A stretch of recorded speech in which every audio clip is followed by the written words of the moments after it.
Hello viewers, আসসালামু আলাইকুম। স্বাগতম আপনাকে রায়হান টেক চ্যানেলে। ভিউয়ার্স, ফোনে থাকা জিমেল কিভাবে চিরদিনের জন্য আপনার ফোন থেকে ডিলিট করবেন, অর্থাৎ ফোনে থাকা জিমেল কিভাবে পার্মানেন্টলি ডিলিট করবেন। আজকের ভিডিওতে দেখাবো কিভাবে আপনি আপনার ফোনে থাকা জিমেলকে পার্মানেন্টলি অর্থাৎ চিরদিনের জন্য আপনার ফোন থেকে ডিলিট করবেন। তাই ভিডিওটি কেউ স্কিপ করে দেখবেন না, কারণ ভিডিওটি যদি স্কিপ করে দেখেন তাহলে কিভাবে জিমেল পার্মানেন্টলি ডিলিট করতে হয় সেটি কিছুই বুঝতে পারবেন না। তাই ভিডিওটি ফুল ওয়াচ করার চেষ্টা করুন। ভিডিওটি শুরু করার আগে একটি কথা ভিউয়ার্স, এখনও যারা রায়হান টেক চ্যানেলটি সাবস্ক্রাইব করেননি তারা রায়হান টেক চ্যানেলটি সাবস্ক্রাইব করে পাশে থাকুন এবং পাশে থাকা বেল আইকনটি অন করে দেন, যাতে আমাদের পরবর্তী ভিডিওগুলি আপনার কাছে পৌঁছে যায়। তো চলুন মূল ভিডিওতে যাওয়া যাক। ভিউয়ার্স, আপনার ফোনে থাকা জিমেল পার্মানেন্টলি ডিলিট করার জন্য, অর্থাৎ আপনার ফোনে থাকা জিমেল চিরদিনের জন্য ডিলিট করার জন্য আপনাদেরকে সবার প্রথমে চলে যেতে হবে জিমেল অ্যাপ্লিকেশনে। তো আমি এখানে জিমেল অ্যাপ্লিকেশনে প্রবেশ করছি। জিমেল অ্যাপ্লিকেশনে প্রবেশ করার পরে এখানে যে লোগো আইকনটি দেখতে পাচ্ছেন, এই লোগো আইকনে আপনাকে ক্লিক করে দিতে হবে। তো আমি এখানে আমার লোগো আইকনে ক্লিক করে দিচ্ছি এবং আপনার ফোনে যদি আগে থেকে কোনো জিমেল ক্রিয়েট করা থাকে সেক্ষেত্রে এগুলো কিন্তু এখানে শো করবে। আর যদি কোনো জিমেল ক্রিয়েট করা না থাকে সেক্ষেত্রে আপনি জিমেল খুলে নেবেন এবং যেই জিমেলের আপনি ডিলিট করতে যাচ্ছেন সেটি এখানে আপনি লগ ইন করে নেবেন। ধরুন আমি এখানে এই জিমেলটি ডিলিট করতে চাচ্ছি, gi539204@gmail.com। এই জিমেলটি আমি ডিলিট করতে চাচ্ছি, সেক্ষেত্রে আমি এই জিমেলটি এখানে লগ ইন করে নিয়েছি। আপনারা আপনার যে জিমেলটি ডিলিট করতে চাচ্ছেন সেটি এখানে লগ ইন করে নেবেন। তো পার্মানেন্টলি ডিলিট করার জন্য এখানে লগ ইন করার পরে দেখুন এখানে গুগল অ্যাকাউন্ট বলে একটি অপশন দেখতে পারবেন। এই গুগল অ্যাকাউন্ট অপশনে ক্লিক করে দিতে হবে। গুগল অ্যাকাউন্ট অপশনে ক্লিক করার পরে অনেকের ক্ষেত্রে প্রসেসিং নিতে পারে, তা আমার ক্ষেত্রে কিন্তু প্রসেসিং নেয়নি। ঠিক এরকম একটি ইন্টারফেস শো করবে। শো করার পরে এখানে অনেকগুলো অপশন আপনি দেখতে পারবেন। তো এখানে একটি অপশন দেখতে পাবেন ডাটা অ্যান্ড প্রাইভেসি বলে। তো এই ডাটা অ্যান্ড প্রাইভেসি অপশনে ক্লিক করে দিতে হবে। ডাটা অ্যান্ড প্রাইভেসি অপশনে ক্লিক করার পরে আপনাকে স্ক্রল করে নিচে চলে আসতে হবে। স্ক্রল করে নিচে আসার পরে এখানে একটি অপশন দেখতে পাবেন ডিলেট এ গুগল সার্ভিস। এটি আমাদের প্রয়োজন নেই। আমরা যেহেতু পার্মানেন্টলি ডিলিট করব সেক্ষেত্রে আমরা আবার স্ক্রল করে নিচে আসব। আসার পরে এখানে একটি অপশন দেখতে পারবো ডিলেট ইউর গুগল অ্যাকাউন্ট। তার নিচে রয়েছে delete your entire account and data, অর্থাৎ আমরা ফোনে চিরতরে জিমেল ডিলিট করার জন্য ডিলিট ইউর গুগল অ্যাকাউন্ট এই অপশনটিতে ক্লিক করে দেব।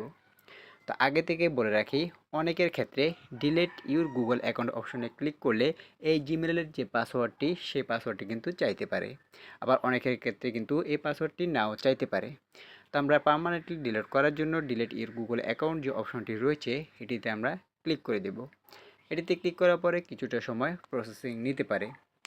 প্রসেসিং নেওয়ার পরে আপনাদের ফোনের লক কিন্তু এখানে চাইতে পারে। আপনাদের ফোনে যদি প্যাটার্ন হয়ে থাকে প্যাটার্ন, পিন, লক যেটি হোক না কেন আপনি এখানে দিয়ে দিবেন। তো দেখুন আমরা ডিলিট ইউর গুগল অ্যাকাউন্ট অপশনে ক্লিক করার পরে এটি কিন্তু প্রসেসিং নিচ্ছে। তো প্রসেসিং নেওয়া পর্যন্ত আমরা অপেক্ষা করব। তো দেখুন ভেরিফাইং ইটস ইউ। এখন কিন্তু আমাদের ফোনে লক চাইতে পারে। দেখুন আমি এখানে আমার ফোনের যে ফিঙ্গারপ্রিন্ট রয়েছে সেটি কিন্তু আমি এখানে দিয়ে দিচ্ছি। আপনারাও আপনাদের ফোনের লক যদি দিয়ে থাকেন লক, পিন, প্যাটার্ন যার যেটা রয়েছে সেটি আপনি এখানে দিয়ে দিবেন। দেওয়ার পরে আবারও কিন্তু কিছুটা সময় এখানে প্রসেসিং নিতে পারে। তো প্রসেসিং নেওয়ার পরে দেখুন আমার ক্ষেত্রে কিন্তু সেই জিমেলের পাসওয়ার্ডটি চায়নি, অনেকের ক্ষেত্রে কিন্তু চাইতে পারে।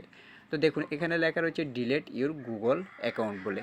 তো আমরা চলে আসবো, স্ক্রল করে নিচে চলে আসবো। তো দেখুন আমি এই জিমেলের মাধ্যমে কোন কোন অ্যাপ্লিকেশনটি ওপেন করেছি সেটি কিন্তু এখানে শো করছে। যেমন এখান থেকে আমি Gmail, YouTube, calendar, play store কিন্তু আমি ওপেন করেছিলাম এই জিমেলের মাধ্যমে। তা আপনারা আপনাদের কোন কোন অ্যাপ্লিকেশন ইউজ করেছেন, ওপেন করেছেন এই জিমেলের মাধ্যমে সেটি কিন্তু এখানে দেখতে পারবেন। তো এখানে আসার পরে আপনি যদি পার্মানেন্টলি ডিলিট করতে চান সেক্ষেত্রে এই দুটি অপশনটি রয়েছে, এই দুটি অপশন কিন্তু আপনাকে সিলেক্ট করে দিতে হবে। যেমন এখানে যদি আপনি লক্ষ্য করেন yes I want to permanently delete this Google account and all it's data, অর্থাৎ আপনি এটি পার্মানেন্টলি ডিলিট করতে চাচ্ছেন, এটি সকল ডাটা আপনি মুছে ফেলতে চাচ্ছেন। আপনি যদি এটিতে ক্লিক না করেন সেক্ষেত্রে কিন্তু আপনার জিমেলটি পার্মানেন্টলি কিন্তু ডিলিট হবে না। তাই অবশ্যই আপনাকে এই দুইটি অপশন সিলেক্ট করতে হবে। করার পরে এখানে যে ডিলিট অ্যাকাউন্ট বলে একটি অপশন দেখতে পাচ্ছেন, এই ডিলিট অ্যাকাউন্ট অপশনে ক্লিক করে দিতে হবে। ডিলিট অ্যাকাউন্ট ক্লিক করে দিলেই পরবর্তী 28 দিনের মধ্যে কিন্তু আপনার এই জিমেলটি পার্মানেন্টলি কিন্তু ডিলিট হয়ে যাবে। আপনি যদি পরবর্তী 28 দিনের মধ্যে যদি এই জিমেলে আবারও প্রবেশ করেন সেক্ষেত্রে কিন্তু এটি ডিলিট হবে না। অবশ্যই আপনাকে পরবর্তী 28 দিন অপেক্ষা করতে হবে। পরবর্তী 28 দিনের মধ্যেই কিন্তু আপনার এই জিমেলটি পার্মানেন্টলি ডিলিট হয়ে যাবে, অর্থাৎ আপনার ফোন থেকে কিন্তু চিরদিনের জন্য কিন্তু এটি ডিলিট হয়ে যাবে। তো এভাবে খুব সহজেই কিন্তু আপনি আপনার ফোনে থাকা জিমেল পার্মানেন্টলি ডিলিট করে দিতে পারবেন। তো আজকে ভিডিওটি এ পর্যন্ত ভিউয়ার্স, ভিডিওটি কেমন লাগলো তো অবশ্যই আমাদের কমেন্ট বক্সে জানিয়ে দিবেন। ভিডিওটি যদি ভালো লাগে তাহলে একটি লাইক দিবেন এবং আমাদের পরবর্তী ভিডিওগুলি দেখার জন্য রায়হান টেক চ্যানেলটি সাবস্ক্রাইব করে পাশে থাকবেন এবং পাশে থাকা বেল আইকনটি অন করে দিবেন, যাতে আমাদের পরবর্তী ভিডিওগুলি আপনার কাছে পৌঁছে যায়। তো আজকে ভিডিওটি এ পর্যন্ত ভিউয়ার্স, সবাই ভালো থাকবেন, সুস্থ থাকবেন। আসসালামু আলাইকুম।